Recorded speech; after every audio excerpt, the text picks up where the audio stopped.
نظم کے خاص شعراء میں نذیر اکبر آبادی، اسماعیل میرٹھی، حالی، آزاد، اکبر الہ آبادی، چکبست، اقبال، تلوک چند محروم، سیماب اکبر آبادی، جوش ملیح آبادی، حفیظ جالندھری، جمیل مظہری، اختر شیرانی، نون میم راشد، اختر الایمان، مجاز، مجروح، مخدوم، جذبی، فیض احمد فیض، علی سردار جعفری، تاباں اور احمد ندیم قاسمی وغیرہ شامل ہیں۔ ابتدائی جماعتوں میں سب سے پہلے بچوں کو نظمیں سنائی جاتی ہیں۔ بچے اس میں خود دلچسپی لے کر نظمیں یاد کرتے ہیں۔ نثر سے جلدی نظمیں اور شعر بآسانی یاد ہو جاتے ہیں۔ ثانوی جماعت کے طلبہ بھی نظموں کو نثر کے مقابلے زیادہ پسند کرتے ہیں، کیونکہ نظم خوانی کا شوق طلبہ میں جمالیاتی ذوق کی نشو و نما کرتا ہے۔ اساتذہ کو چاہیے کہ ابتدائی و ثانوی جماعتوں میں طلبہ کو نظمیں پڑھنے، یاد کرنے اور انہیں جمع کرنے کا شوق پیدا کرائیں۔ نظم کی تدریس کے ذریعے جن علمی، ادبی اور اخلاقی مقاصد کو حاصل کیا جا سکتا ہے، ان میں تخیل و تصور کی بلندی، نیک جذبات کی عکاسی، خدا پرستی، ایثار و قربانی، رحم دلی، سخاوت، سچائی و دیانتداری کا جذبہ اور حب الوطنی کا فروغ کے مقاصد شامل ہیں۔ اس کے علاوہ شخصی طور پر فرحت، سکون، تفریح و تفنن طبع نظم سے حاصل کی جا سکتی ہے۔ نظم عقل و شعور کو تو جلا بخشتی ہی ہے، یہ ہمارے دلی احساس و جذبات کو بھی متاثر کرتی ہے۔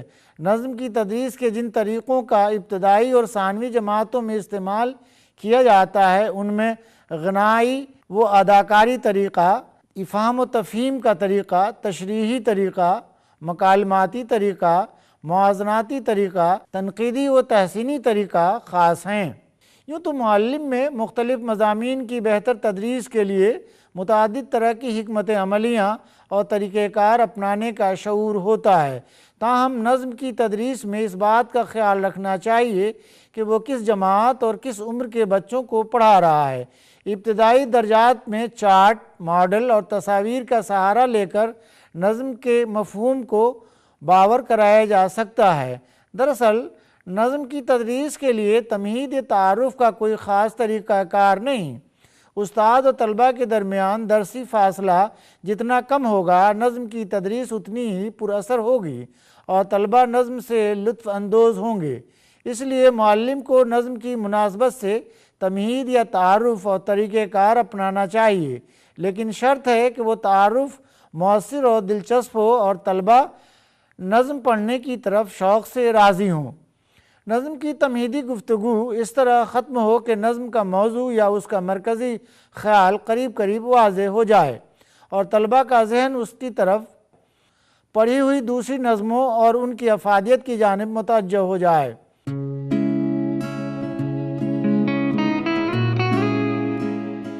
نظم کی تدریس میں بلند خوانی کی اہمیت مسلم ہے۔ بلند خوانی کے بغیر نہ تو ابتدائی درجات میں اور نہ ثانوی درجات میں تدریس ممکن ہے۔ نظم کی تدریس میں نمونہ کی بلند خوانی اساتذہ کے ذریعے بھی ہونی چاہیے اور نمونہ کی بلند خوانی واقعی نمونہ ہو۔ اساتذہ کو چاہیے کہ بلند خوانی کرتے وقت مصرعوں کی موزونیت، تاثر اور آہنگ کا بطور خاص خیال رکھیں۔ بہتر آواز کے زیر و بم سے بلند خوانی میں لطف اندوزی اور تاثر پیدا ہوتا ہے۔ ابتدائی جماعتوں میں اگر ممکن ہو تو سر اور لحن کے ساتھ بلند خوانی کی جائے۔ اس کا اثر طلبہ پر خوشگوار ہوتا ہے اور نظم کی تفہیم میں مدد ملتی ہے۔ نظم کی بلند خوانی کے لیے کچھ ماہرین تعلیم کا خیال ہے کہ طلبہ کو اساتذہ کی بلند خوانی صرف سننی چاہیے، عبارت نہیں دیکھنی چاہیے، جبکہ کچھ کا خیال ہے کہ سماعت کے ساتھ ساتھ عبارت کو بھی بغور دیکھیں۔ یہ دونوں طریقے اساتذہ نظم کی موزونیت اور ٹارگٹ گروپ کے علمی استعداد، وقت اور حالات کے مطابق اپنا سکتے ہیں۔ میرا خیال ہے کہ ابتدائی درجات میں سماعت کے ساتھ ساتھ نظم کی عبارت پر طلبہ نظر رکھیں تاکہ بصارت کے ذریعے الفاظ اور مصرعے ان کے ذہنوں میں پختہ ہو جائیں۔ اگر یہ پختگی ابتدائی جماعتوں میں راسخ ہو جائے گی تو ثانوی جماعتوں میں صرف سماعت کے ذریعے نظم کی تفہیم اور لطف اندوزی ممکن ہے۔ نظم کی بلند خوانی میں اساتذہ کو اعراب، اوقاف، الفاظ کے در و بست، بہتر تدریس کے امکانات روشن کرتے ہیں۔ نظم کی تدریس میں انفرادی بلند خوانی کی بھی بہت اہمیت ہے۔ انفرادی بلند خوانی بعض معلم نمونے کی بلند خوانی کے فوراً بعد کرانا چاہتے ہیں، جبکہ بعض کے نزدیک نظم کے اجمالی جائزے اور تشریح و تفہیم کے بعد انفرادی بلند خوانی موضوع ہے۔ اس مرحلے میں بھی اساتذہ کو درجات اور نظموں کے اختصار و طوالت کے لحاظ سے طریقہ اپنانا چاہیے۔ عام طور سے ابتدائی جماعتوں میں چھوٹی نظمیں شامل کی جاتی ہیں جو حمد، نعت، مناجات، مناظر فطرت، ایثار، قربانی، یگانگت، قومی یکجہتی، ہمدردی، محنت اور جہد مسلسل وغیرہ موضوعات پر ہوتی ہیں، لیکن ان کا کوئی نہ کوئی اقداری پہلو بھی ہوتا ہے، چاہے وہ تمثیلی ہی کیوں نہ ہو۔ نظم کا اجمالی جائزہ لیتے وقت اس کے مرکزی خیال اور اقداری پہلوؤں کو بھی سامنے رکھنا چاہیے، لیکن نچلے درجات میں مختصر طور پر اور ثانوی درجات میں بتدریج وضاحت کے ساتھ۔ نظم کے اجمالی جائزے کے وقت نظم کی تحسین، تفہیم اور سبق آموزی کے لیے معلم کو سوال و جواب کا طریقہ مفید ہوتا ہے، اس لیے اس میں طلباء کا اشتراک ضروری ہے۔ ابتدائی جماعتوں میں نظم کا تفصیلی جائزہ، تشریح و توضیح وغیرہ سودمند نہیں ہوتا۔ ہاں، مشکل الفاظ کے معنی اور مرکزی خیال ضرور بتائے جائیں، لیکن ثانوی جماعت میں مشکل الفاظ کے معنی کے ساتھ ساتھ مرکبات، تشبیہات، استعارات، محاورے، ضرب المثل، اشارے، کنایے اور مذکورہ حالات و واقعات کی وضاحت کرنا بہت ضروری ہے۔ اسی طرح ثانوی جماعتوں میں نظم کی مختلف اصناف اور حیت کی بھی جزوی جانکاری اور نظم کی ادبی محاسن کی نشاندہی کرنی چاہیے۔ ثانوی سطح کے آخری درجات میں مختلف شعراء کے اسلوب کا بیان کرنا، ان کا ذکر کرنا تاکہ دوسرے شعراء سے ان کا موازنہ اور اشعار کی نشاندہی ممکن ہو سکے۔ نظم اگر بڑی ہو تو نمونہ کی بلند خوانی کے بعد اجمالی و تفصیلی جائزہ کے لیے اسے 2 حصوں میں تقسیم کر دینا چاہیے۔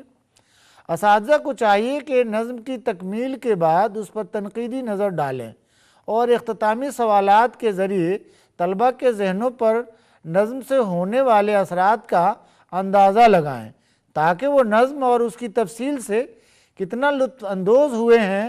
اگر ممکن ہو تو اخیر وقت میں طلباء سے خاموش خوانی بھی کرائی جائے اور مزید مطالعے کی غرض سے پختگی کے لیے گھر کے کام کے طور پر چند مگر مختصر و عملی سوالات و کام دیے جائیں۔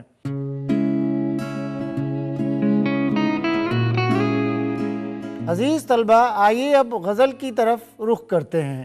یہ تو غزل کا لغوی معنی عورتوں سے یا عورتوں کی باتیں یا حسن و عشق کا ذکر کرنے کے ہیں، لیکن اصطلاح میں غزل اشعار کے اس مجموعے کو کہتے ہیں جس میں عاشقانہ مضامین کے ساتھ ساتھ فلسفہ، تصوف، اخلاقیات، اقدار، معرفت الہی، پند و نصح اور رموز حیات و کائنات کو دلچسپ پیرائے میں مگر مختصر الفاظ استعمال کر کے بیان کیا جائے۔ حیات کے لحاظ سے غزل کا ہر شعر یکتا و تنہا ہوتا ہے، اس کے مصروں میں ردیف و قافیہ کا التزام ہوتا ہے۔ غزل کے اشعار کی تعداد تذکرہ نگاروں نے کم از کم 3 یا 5 سے لے کر کسی نے 11 اور کسی نے 25 تک بتایا ہے۔ غزل کا پہلا شعر مطلع کہلاتا ہے۔ مطلع کے دونوں مصرے ہم ردیف و ہم قافیہ ہوتے ہیں۔ غزل میں ایک سے زائد مطلع کہا جا سکتا ہے۔ پہلے مطلع کے فوراً بعد کے مطلع کو حسن مطلع کہتے ہیں۔ غزل کے آخری شعر جس میں شاعر اپنا تخلص بیان کرتا ہے مقطع کہلاتا ہے۔ مختصر میں ہم کہہ سکتے ہیں کہ غزل سے مراد اشعار کا وہ تسلسل ہے جس میں اشعار ایک ہی ردیف قافیہ و بحر میں کہے گئے ہوں، معنی و کیفیت کے لحاظ سے ہر شعر مکمل و جدا ہوں، محسوسات، انداز بیان اور شعریت کے لحاظ سے خارجی و داخلی کیفیت کے حامل ہوں، اور اشعار مخصوص لفظیات و مختلف علامتوں نیز منفرد انداز بیان سے پر ہوں۔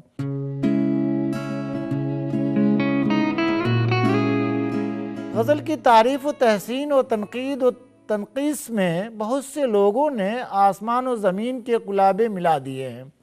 حال ہی سے لے کر اب تک اس کی تعریف میں سینکڑوں اوراق سیاہ کیے گئے ہوں گے اور اتنی ہی اس کی سفیدی پر سیاہی پوتی گئی ہوگی۔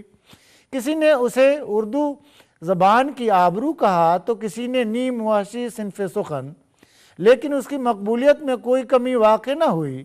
ردیف و قافیہ کی وجہ سے پوری غزل میں تسلسل پایا جاتا ہے، لیکن معنی و مفہوم کے لحاظ سے غزل کا ہر شعر اپنا منفرد معنی رکھتا ہے۔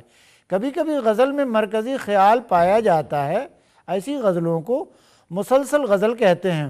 غزل صنف کے لحاظ سے سمندر کو کوزے میں بند کرنے کا فن ہے۔ ہر ایک شعر کا الگ معنی و مقام، اس کی انفرادیت اور خوبی، اور یہی اس کی خامی بھی ہے۔ غزل میں مختلف طرح کی کیفیات، صنعتیں، اصطلاحات استعمال کی جاتی ہیں، مثلا خیال و بیان کی ندرت، سوز و گزاد، مضمون آفرینی، زبان کی چستی و سادگی، بیان کی صفائی و سلاست، روزمرہ محاورے، ضرب المثل، صنائع و بدائع سے متعلق تشبیہ، استعارے، تلمیحات، تضاد، مبالغہ، لف و نثر، مرات النظیر، ایہام، کنایہ، مجاز مرسل اور حسن تعلیل وغیرہ، جن سے غزل کی چاشنی دوبالا ہو جاتی ہے۔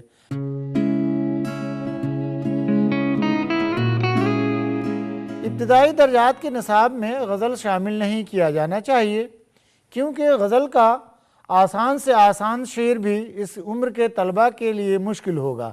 ثانوی اور اعلیٰ ثانوی جماعتوں میں بھی غزل کا انتخاب بہت سوچ سمجھ کر کرنا چاہیے، کیونکہ غزل میں اتنے مضامین باندھے جاتے ہیں کہ ان سب کی تفہیم اس عمر کے طلبہ کے لیے مشکل ہوگی۔ نیز یہ کہ کچی عمر ہونے کی وجہ سے بعض اشعار کا سطحی معنی اخذ کر کے ان کے اقدار میں گراوٹ کا خدشہ ہوتا ہے۔ مثلا عشق مجازی، خمریات، بلحوثی اور ریختی کے اشعار۔ ثانوی جماعتوں میں ان غزلوں یا غزلوں سے منتخب اشعار شامل نصاب کرنا چاہیے جو سہل ہوں اور طلبہ کے مثبت اقدار کے فروغ میں معاون ہوں۔ اردو غزل کے اکثر اشعار اتنے معیاری اور وسیع مطالب و معانی رکھتے ہیں کہ ثانوی درجات کے طلبہ کے ذہنی دسترس سے باہر ہوتے ہیں۔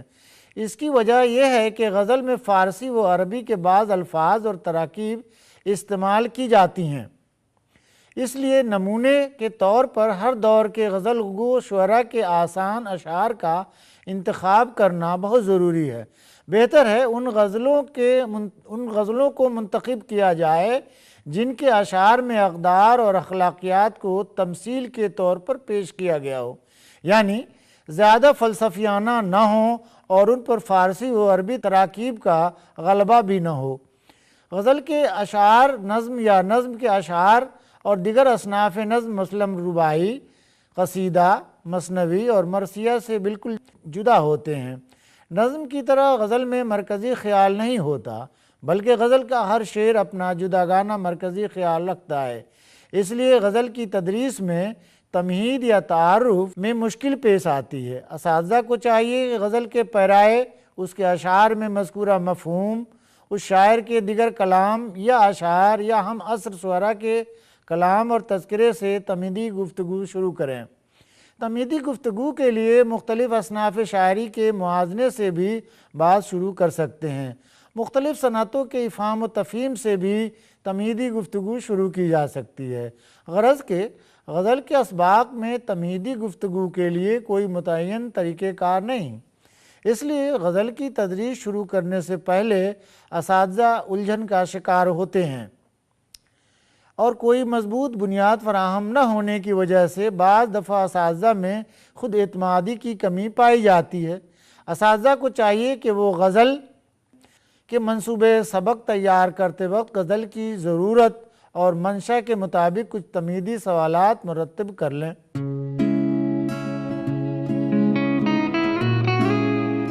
تمہید یا تمہیدی گفتگو سے عہدہ برآ ہونے کے بعد اساتذہ کو چاہیے کہ وہ غزل کے نمونے کی بلند خوانی اس طرح کریں کہ طلبہ کو اس غزل کی نوعیت اور مفہوم کا سرسری اندازہ ہو جائے۔ نظم یا غزل کی تدریس میں اساتذہ کی بلند خوانی ریڑھ کی ہڈی کی حیثیت رکھتی ہے۔ بلکہ یہ کہا جائے تو بیجا نہ ہوگا کہ تمہیدی گفتگو کی کمی یا خلا کو بہتر بلند خوانی کے ذریعے پر کیا جا سکتا ہے۔ اگر ممکن ہو تو اساتذہ نمونے کی بلند خوانی کے فوراً بعد طلبہ کی انفرادی بلند خوانی کا بھی اہتمام کر سکتے ہیں تاکہ طلبہ غزل کی انفرادیت، رمزیت و غنائیت سے محظوظ ہو سکیں۔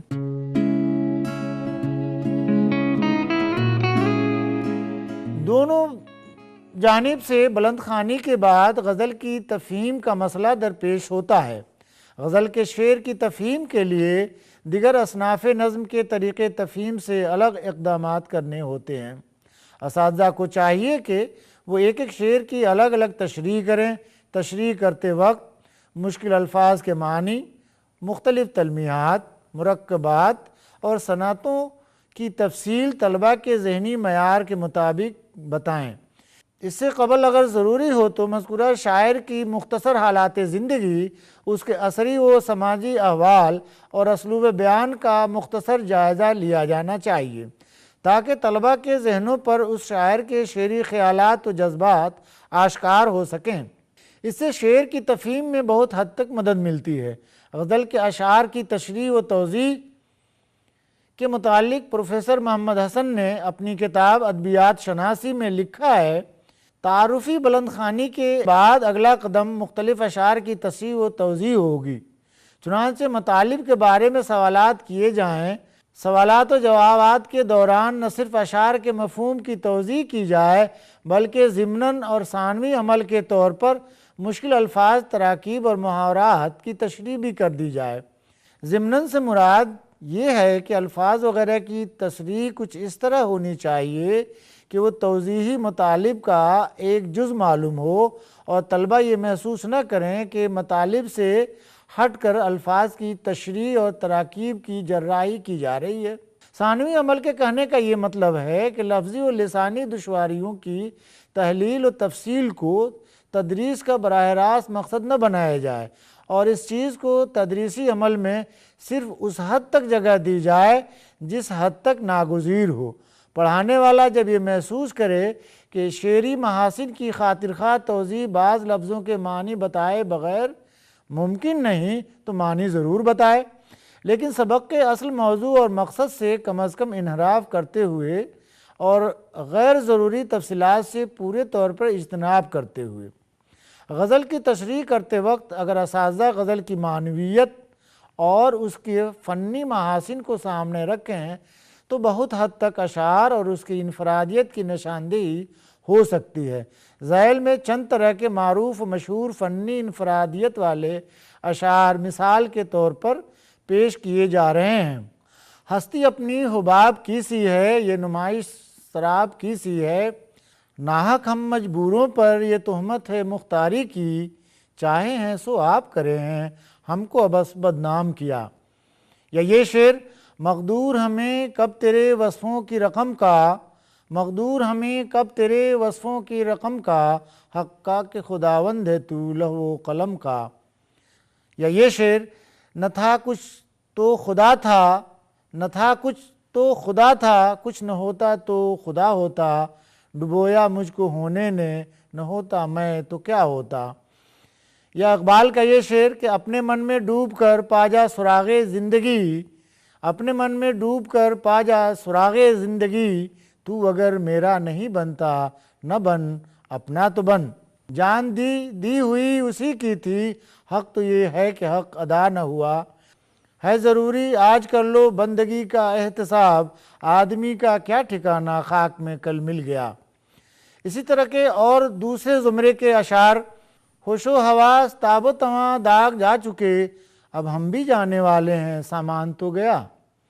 طلبہ یہ ہری چند اختر کا شعر ہے، شباب آیا کسی بت پر فدا ہونے کا وقت آیا، تیری دنیا میں بندوں کے خدا ہونے کا وقت آیا۔ فیض کا شعر ہے، تم آ رہے ہو کہ بجتی ہیں میری زنجیریں، تم آ رہے ہو کہ بجتی ہیں میری زنجیریں، نہ جانے کیا میرے دیوار و بام کہتے ہیں۔